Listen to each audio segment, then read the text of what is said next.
የፈራሁት ደረሰ። ኪራና ልጅቷን ጽናት ያዘቻቸው። ጽናት ምን አለች? ናሆማም አንድ ትልቅ ስህተት ሰርቷል። እናቲቱ የምህሩ እናት ወይንስ ናሆም የቤት ሰራተኛይቱን ወደ ቤት መልሰዋታል። አሁንም የቤት ሰራተኛይቱ በቀሏን ጭፍጨፋዋን ወይንም ደግሞ ምህሩን ማሰቃየቷን እንግዲህ አላቆመችም። ለምን ወደ ቤት ተመለሰች? ምን አስበው ነው ወደ ቤት የመለሷት?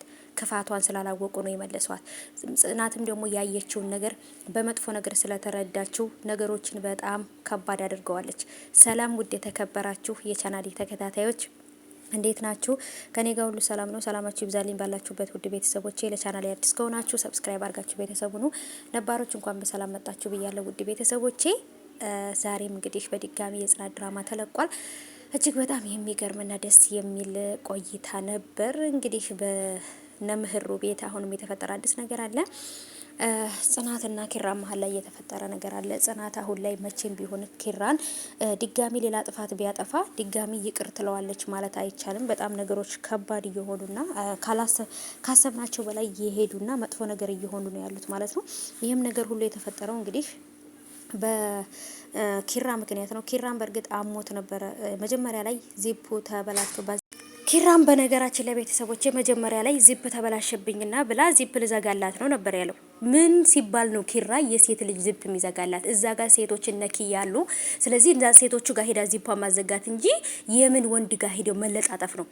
ጽናት እውነቷን ነው። እኔ ሴቶችን አውቃቸዋለሁ። ስለዚህ አንተ ምንም ነገር ባታደርግም ሴቶቹ ግን የሚያስቡትን ነገር አውቃለሁ። ስለዚህ ከነሱ መራቅ አለብህ፣ ተጠንቀቅ ብለዋለች። አሁንም ድጋሚ ስልኳን ረስታ ተመልሳ ስትመጣ ኪራ አዙሮት ሊወድቅ ስል እሷን ሲይዛት እሷ እሱ ላይ ወድቃ ነበር ማለት ነው። የተፈጠረውን ነገር አጋጣሚ ነው ብላችሁ ማድረግ አትችሉም። የመጀመሪያው አጋጣሚ ነው ዚፕ ልዘጋላት ነው አለ። ሁለተኛም ደግሞ አዙሮን ሊወድቅ ስል ይዣት ነው ማለት አይችልም። አቀማመጧ በጣም ተሰካሪ የተቀመጠች ነው የምትመስለው ማለት ነውና በጣም ነገሮች ከባድ ሆነዋል። በጽናትና በኪራ መሀል ላይ ከባድ ችግር እየተፈጠረ ነው።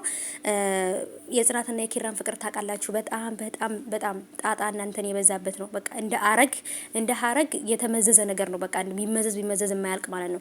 ቤቱም ውስጥ ደግሞ የነ ኪራ ቤት ውስጥ የመጣችው እንግዲህ የኪራይ በፊት አፍቃሪ የሆነችው ልጅ እንግዲህ አሁንም ቤት መጣ።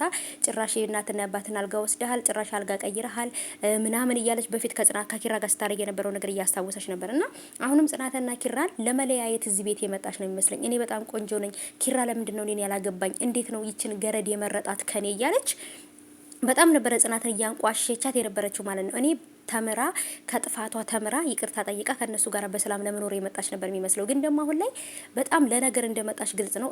ቢሮ ውስጥ ይችኛይቱ ልጅ ቀዥቃዣ የሆነች ልጅ አለች። አንቺ እንዳሰብሽው አይደለም፣ ይቅርታ አንቺ ባሰብሽው መሰረት አይደለም፣ ኪራን አሞታል ሂጅለት ምናምን ስትላት እንደው በጥፊ ነበር ያለቻት ማለት ነው። እውነት ለመናገር ጽናት ቀስ ብላ ልጅቷን ለማስረዳትና ያለችበትን ሁኔታ እንድትረዳት ለማድረግ እየሞከረች ነው። ልጅቷም ግን ደግሞ በእርግጥ ወዳም አይደለም፣ የሆነች ቀዥቃዣ ነገር ናት ልጅቷ ማለት ነው። ክፋትም ማስባ አይመስለኝም። ግን እንደዚህ አይነት ሰዎች ናቸው በማላችን እየገቡ ህይወታችንን እንዲያጨልሙት የሚችሉትና ነገሮች በጣም ከባድ እየሆኑ ነው። ካሰብናቸው በላይ በጣም ከባድ እየሆነ ነው ማለት ነው። በተለይ በጽናትና በኪራ መሀል ላይ ናሆማ ቤተሰቦቼ እንግዲህ የናሆም ቤት የቤት ሰራተኛይቱ ተመልሳለች። ምህሩን እንደውም እጇን ሁሉ በጥርሷ ነክሳት ብቻ በጣም እያሰቃየቻት ነው። ለምን ይሄ ሁሉ ነገር የተፈጠረው ቤተሰቦቼ? ምህሩ ለምንድን ነው ለእናቲቱ ጽፋ የማታስረዳት? ለእናቲቱም ወይ ለናሆም ጽፋ የቤት ሰራተኛይቱ ከቤት ትውጣ እንደዚህ ነው እያለች ለናሆም ጽፋ ማስረዳት ትችል ነበረ።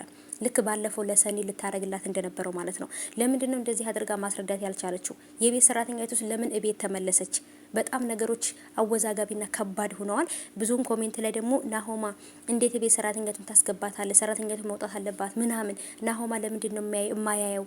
ለምንድን ነው የሚስቱን ፊት አይቶ የማይረዳው ያለችበትን ችግር እያላችሁ ነበርና በጣም ከባድ ነው።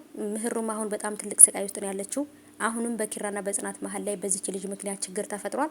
ጽናት ይቅርታ ታደርግለታለች ወይ ተተዋለች ወይ ነገሩን ወይንስ ደግሞ ምን ይፈጠራል የሚለው ነገር ማየት ፈልጋለሁ። እስቲ እንግዲህ በቀጣይ በሚለቀቀው ላይ በደንብ ያለው እናንተም እስኪ ደግሞ ሀሳባችሁን ኮሜንት ላይ ያስቀምጡልኝ። የእውነት ከተጣሉ በጣም ነው የሚያስጠላው።